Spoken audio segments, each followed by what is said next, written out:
renseignement Khaled Fawzi ainsi que le ministre adjoint de la Défense, Mohamed Farid Hegazi.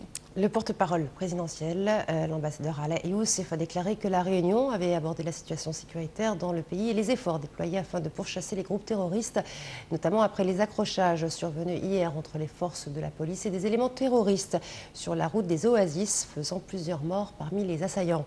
Selon le porte-parole de la présidence, le président Abdel Fattah el-Sisi a examiné les mesures prises pour sécuriser les frontières du pays.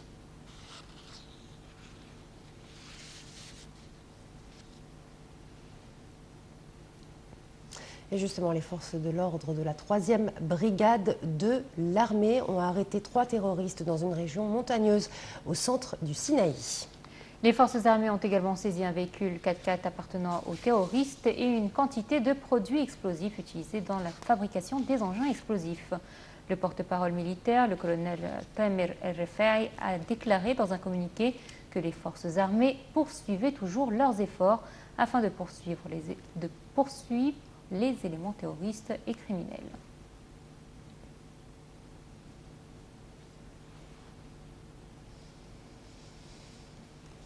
Et sur le plan économique, la bourse du Caire a enregistré un gain de 2,3 milliards de livres et ses indices étaient mitigés lors des séances de la semaine.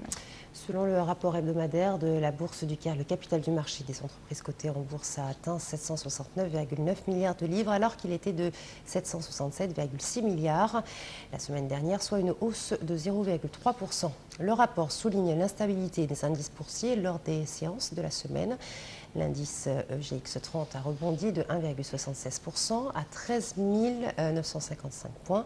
L'indice GX70 pour les petites et moyennes entreprises a lui reculé de 1,16% à 774 points, alors que l'indice le plus élargi, le GX100, a enregistré une baisse de 0,27% à 1740 points.